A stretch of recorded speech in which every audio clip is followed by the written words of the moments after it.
Bonjour à tous, allez, toujours une vidéo faite à la webcam, donc on est dans ces 4 vidéos là que je fais au mois de mai pendant les ponts et les jours fériés où je vais au plus vite. Bref, aujourd'hui, j'avais envie de vous parler de qu'est-ce qu'il faut vérifier quand on n'est pas certain que notre Fujifilm est au maximum de ses performances. Donc, j'ai de temps en temps des gens qui me contactent en me disant qu'ils ont l'impression que leur Fujifilm est un peu lent.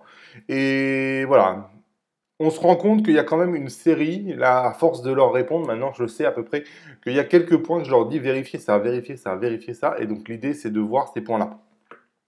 La première chose à vérifier, c'est de vérifier votre carte SD. Donc ça va dépendre si vous avez un port ou deux ports, mais dans tous les cas, vous avez au moins une carte SD que vous mettez dans votre appareil photo. Au niveau de la carte SD, vous devez avoir au minimum celle-ci, c'est-à-dire une SanDisk Extreme Pro en 95 MO par seconde. Attention, j'ai fait une vidéo sur les cartes SD, il est très facile de se faire avoir par le marketing des constructeurs et vous pouvez avoir l'impression d'avoir une carte SD, par exemple SanDisk Ultra, qui ici a marqué 90 MO par seconde, mais en fait au niveau des performances, ça n'a rien à voir avec la carte que je vous montre ici. Donc le plus simple, c'est de vérifier que vous avez une bonne carte SD. Et attention, les cartes SD, vous en avez de toutes les marques et de tous les constructeurs et à tous les prix. Et la plupart du temps, les performances ne sont pas du tout les mêmes. Donc il faut être sûr d'avoir une vraie carte SD qui va vraiment permettre à votre appareil photo de s'exprimer. Si vous avez une carte SD, moi je sais pas, de la marque Transcend ou de la marque X ou Y d'un constructeur chinois, machin, il a beau vous avoir marqué 90 MO par seconde, il faut que vous en avez 30. Donc c'est pour ça que au moins on sait quand on va chez SanDisk qu'on est sur quelque chose qui est sérieux et vous aurez les performances pour lesquelles vous avez payé. Donc c'est la première des choses à vérifier, la carte SD. Si vous avez deux slots sur votre appareil photo, vérifiez si la deuxième carte SD n'est pas trop lente. Donc il faut qu'elle soit un minimum rapide. Alors un minimum rapide, c'est quelque chose, on va dire, dans les 60 MO par seconde, dans ces eaux-là. L'idéal, évidemment, c'est d'avoir 90 MO par seconde, même dans le deuxième slot. Si vous avez un H1 ou un XT2, c'est même un 300 MO par seconde qui est recommandé. Donc dans ce cas-là, vous serez certain d'avoir vraiment les meilleures performances. Donc je récapitule, si vous êtes sur un seul slot, en général, on est plutôt sur du 95 MO par seconde.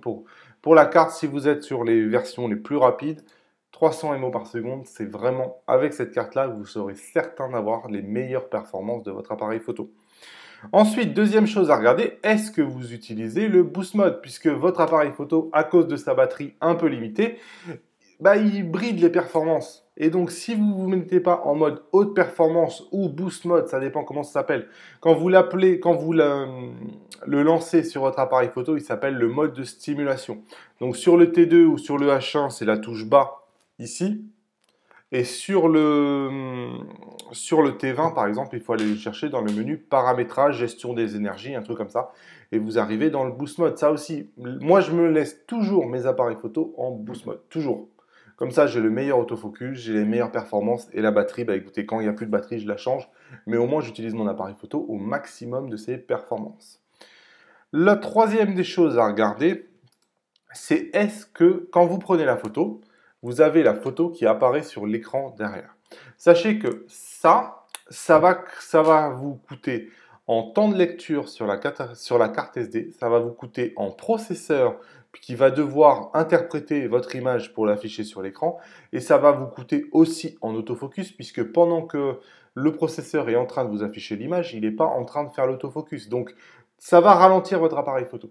Donc, de manière générale, si vous voulez les meilleures performances, l'idéal c'est de le mettre sur off et de regarder les photos à la main. Donc quand vous voulez voir une photo, vous allez tout simplement appuyer sur lecture, mais vous n'avez pas automatiquement l'affichage de l'image, puisque cet affichage de l'image, il va solliciter aussi bien la carte SD que le processeur, et pendant qu'ils sont sollicités, la carte SD, elle n'écrit pas d'autres photos si vous êtes en train de faire une rafale par exemple, et elle va pas écrire, et le processeur, il va pas être en train de faire l'autofocus pendant qu'il est en train de traiter l'image pour l'afficher sur l'écran LCD. Donc ça peut ralentir aussi votre Fujifilm. Donc l'idéal, c'est évidemment de l'avoir sur off. Dernier des paramètres à regarder et qui va concerner plutôt les appareils haut de gamme type XT2 ou XH1, c'est si vous avez plusieurs ports, comment sont gérés ces ports. Là aussi, si vous, par exemple, vous le gérez en backup, par exemple, quand vous prenez des RAW, vous allez backuper les RAW. Donc, vous allez avoir les RAW sur la première carte et sur la deuxième carte. Donc, à ce moment-là, il faut être certain d'avoir deux cartes qui sont exactement à la même vitesse. Mais malgré tout, l'appareil photo ne sera pas capable d'obtenir les meilleures performances quand il écrit 2 fois les fichiers. Donc ça aussi, ça va dépendre vraiment du choix que vous voulez, mais il faut en être conscient que ça peut être un des paramètres qui va jouer sur les performances de votre appareil photo. Donc si vous voulez à tout prix les meilleures performances, peut-être que pendant un laps de temps donné, il faut désactiver les sauvegardes. Je ne sais pas.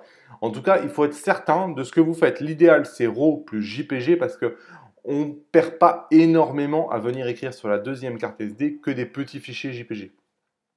Mais écrire 2 fois les RAW par exemple et 2 fois les JPG si vous êtes en JPG plus RAW et en backup, derrière c'est sûr que pour l'appareil photo ça commence à faire beaucoup de choses à faire et il est évident qu'il va être ralenti par ce genre d'opération. Donc voilà les 4 choses que je voulais vous pointer à travers cette vidéo. Vérifiez que vous avez une bonne carte SD mais pour de vrai. Vérifiez que vous utilisez le mode haute performance et que vous savez l'activer s'il y en a besoin. Vérifiez que essayez de désactiver le fait que l'image s'affiche derrière et vérifiez si vous êtes sur un T1 et un H1 que vous n'avez pas une bonne gestion des 2 cartes slot de votre carte SD. Et là, vous aurez vraiment les meilleures performances de votre appareil photo. Comme d'habitude, lâchez-moi les pouces levés vers le haut. N'oubliez pas, en complément de cette vidéo, que vous pouvez recevoir le guide de démarrage du fugiste débutant en cliquant sur les 12 conseils qui sont juste là. N'oubliez pas de cliquer sur mon visage pour vous abonner à la chaîne et dites-moi en commentaire, est-ce qu'il y avait un de ces 4 paramètres qui n'était pas bien configuré chez vous? Allez, à bientôt sur la chaîne.